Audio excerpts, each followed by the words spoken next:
Titan Machinery dropped off this tractor in Baler. Let's see how it holds up.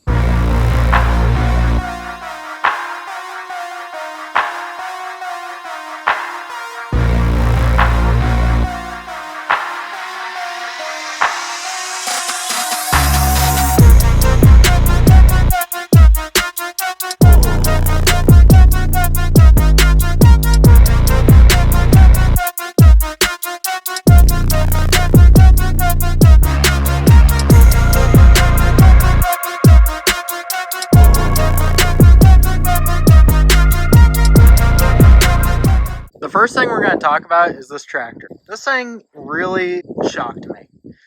It goes super fast down the road with a top speed of 34 miles per hour. And being a shorter wheelbase tractor, I mean, the tires are pretty close together. This thing rides phenomenally well. The cab, I'm going to say, is air ride based on how much it moves. You can tell, like over here, the exhaust is about 3 inches away from the mount for the light, and that thing will move about 2.5 inches, 2 inches back and forth, swaying, going down the road, through the field. It rides amazing. The next thing I really liked about this tractor was the cab on it. Everything in here is very simple, yet comfortable.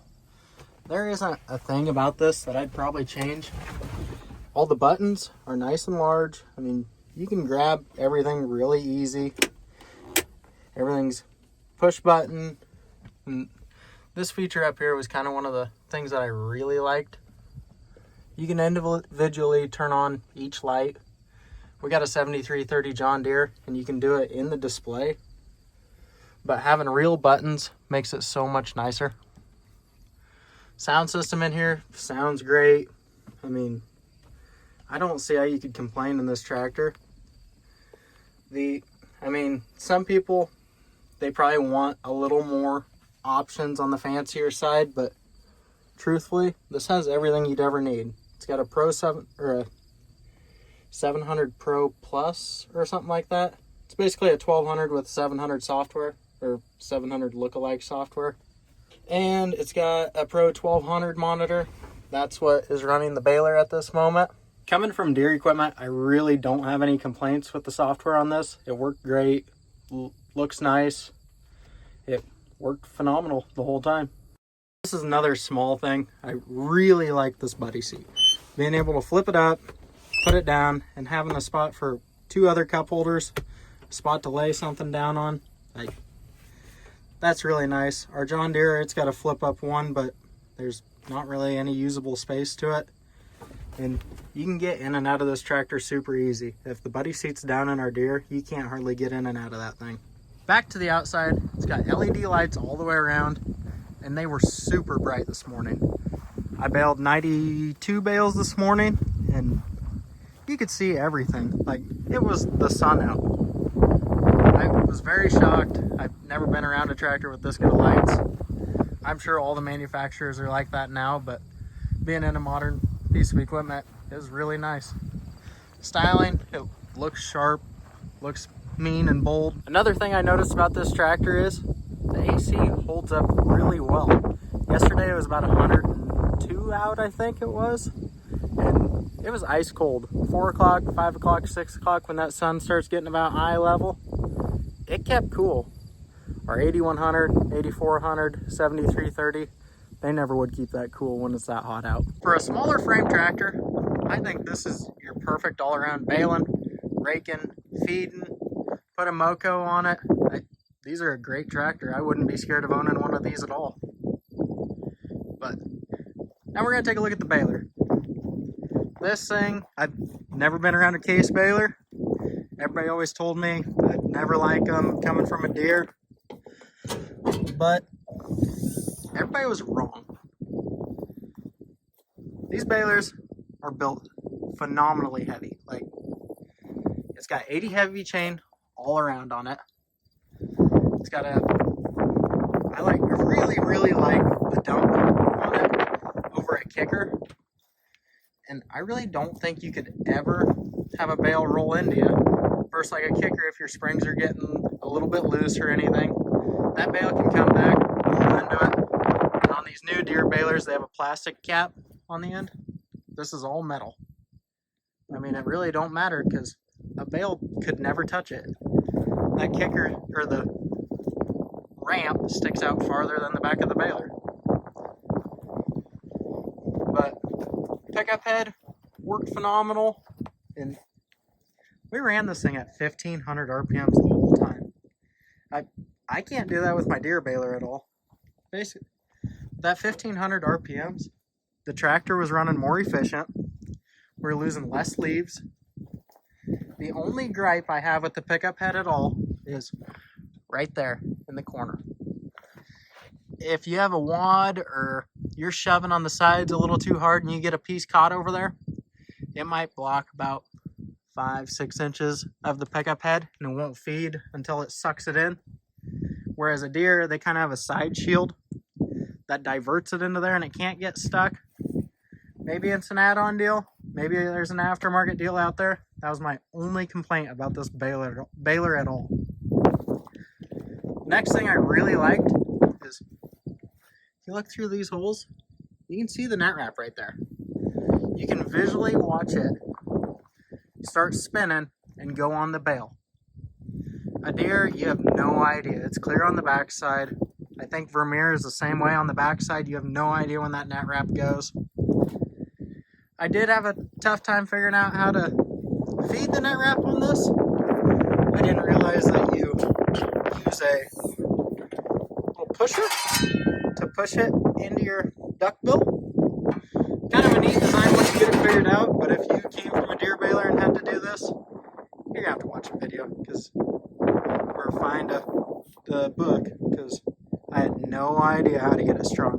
Onto the operation side of this baler, this thing is quiet. Like, with the tractor that's super new and quiet and the baler that's quiet, you question if you're baling half the time. It threw me off a lot because I kept looking back thinking I wasn't baling, but no, it was just chugging right along, making a super nice tight bale. Like, them are all sitting at 1900 pounds, which, funny thing about that is well, they're at 18% moisture, 18%. So not wet, not bone dry, just about right.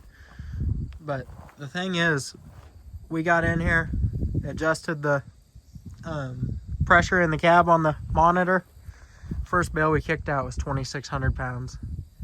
That shocked me. I never expected to make that tight of a bale right off the bat, and that wasn't even the highest setting.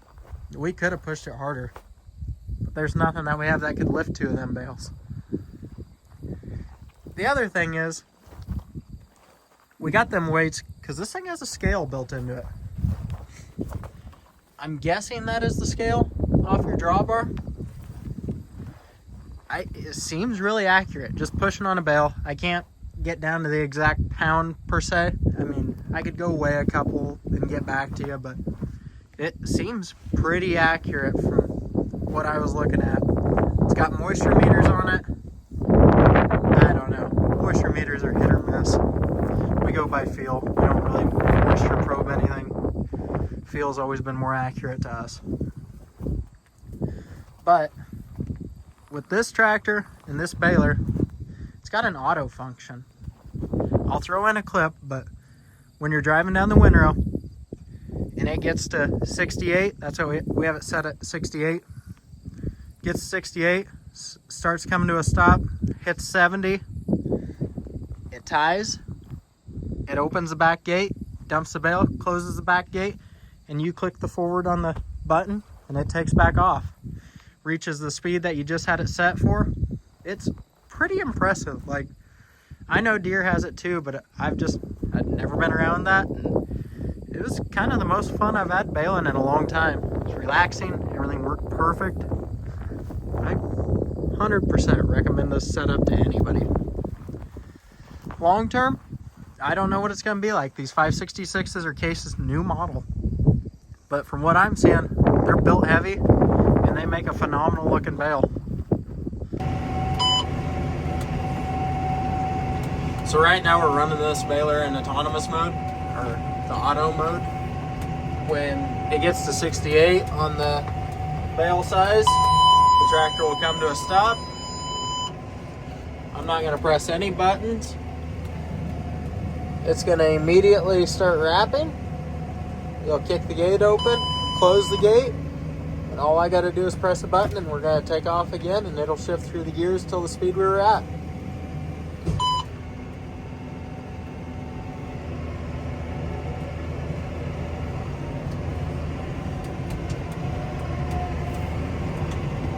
Pretty neat feature.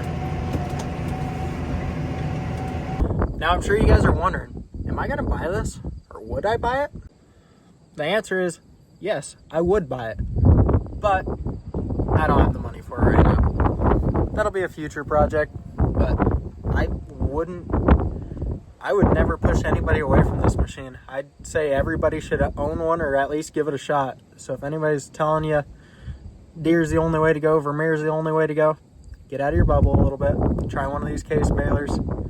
I'm super shocked and super impressed. If you're in the Holdridge, Nebraska area, call Titan Machinery. They got this unit on demo. Give Monty Schultz a call.